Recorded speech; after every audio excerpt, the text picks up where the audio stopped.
Nous venons de l'apprendre depuis Kinshasa qu'il y a un groupe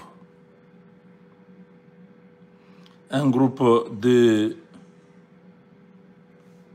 militaires qui ont tenté de faire un coup d'État. Je ne sais pas comment au Congo il y a cette culture maintenant où tout le monde veut devenir président de la République. Ce que nous disons tous les jours. Nous avons déjà plusieurs fois demandé que tous les militaires qu'il a trouvés sous Kabila, ces gens-là devraient être remerciés parce qu'il y a une nouvelle génération. Il y a beaucoup de militaires qui ont été formés pendant les 6 ans ici.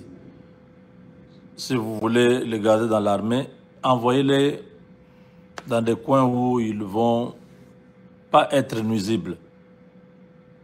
Mais dans la capitale, vous laissez encore tous ces généraux-là que Kabila a laissés, qui ont toujours les mauvaises habitudes de l'ancien régime, qui pensent que Kabila va revenir au pouvoir, qui travaillent pour Kabila.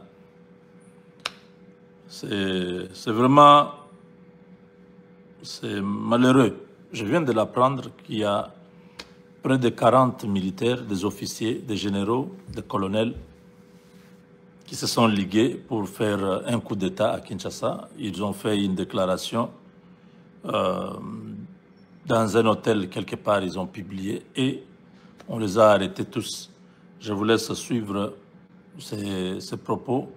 Ça m'a vraiment choqué. Je dis, mais comment il y a une légèreté comme ça à Kinshasa? Monsieur le Président de la Haute Cour militaire, mon général.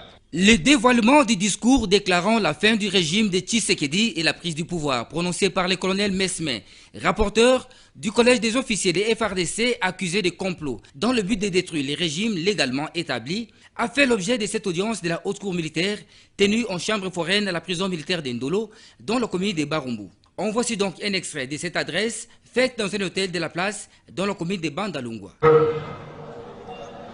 Très grave, faisant de nouveaux complots des forces occultes pour s'accaparer de notre pays par des méthodes criminelles, le collège des officiers des forces armées de la République démocratique du Congo a décidé de prendre ses responsabilités devant la nation et devant le monde pour défendre et sauver la patrie. Le déluge qui se gouverne de notre pays actuellement est le résultat d'un accord obscur entre Joseph Kabila Kabange et Félix Tshisekedi Tshilombo sous les auspices de prédateurs aussi bien internes qu'externes. Leur comédie politique de mauvais goût et leur complaisance envers les forces terroristes qui ont envahi le territoire national ont déjà fait couler beaucoup de sang innocent. Nous avons décidé de les stopper net. S'en est suivi la confrontation par la haute juridiction militaire de certains prévenus se trouvant dans cette vidéo projetée. Celui-ci, par exemple, s'est dit être surpris de sa présence dans la vidéo les jours des faits. On s'est retrouvé à double mission. Mission Yambo. Naya Nazwa Mutuka, pendant que dans mon garage. Et puis, au Sengaïmoa et l'Okomuke, au stock Nagaï et Silaki. Ma présence dans cet endroit se justifie par le fait que je devrais bénéficier du colonel Mesmin de quelque chose pour la survie de ma maison. Pour le reste de ce qu'il avait prévu concernant le renversement du pouvoir, j'ai été tout simplement surpris.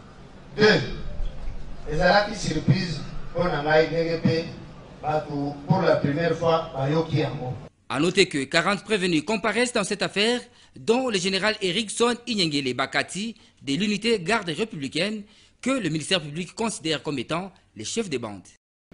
Mes chers amis, si vous pensez vraiment que c'est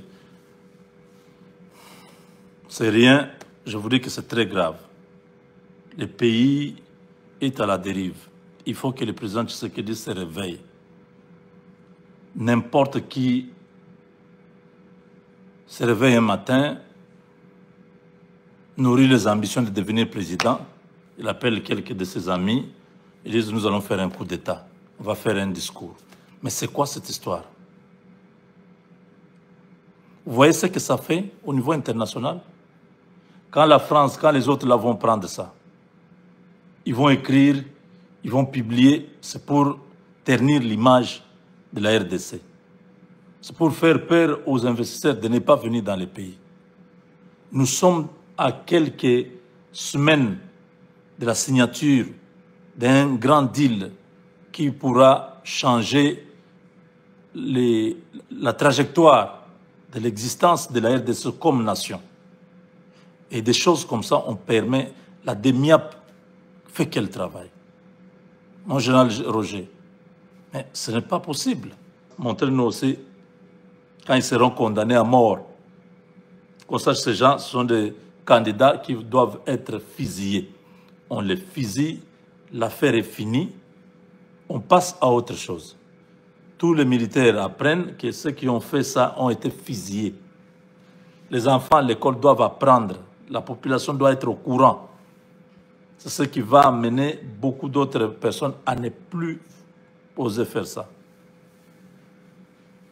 Oh, ils ont des enfants. Qui n'a pas d'enfants? Les gens qui meurent là, vous pensez que c'est... Il y en a qui n'ont pas... Il y en a qui n'ont jamais eu d'enfants. Cette histoire, un mauvais présage, un mauvais signal. Ce n'est pas le moment de nous donner ce genre de choses. Il faut qu'au Congo, qu'on apprenne à lire les enjeux. Nous sommes dans une position de force où nous voulons marquer l'histoire de notre existence. Avec l'accord, le deal RDC-USA. On n'a pas le temps d'écouter les petits sorciers à gauche, à droite. Coup d'État. Coup d'État. Avec Dieu, nous vaincrons.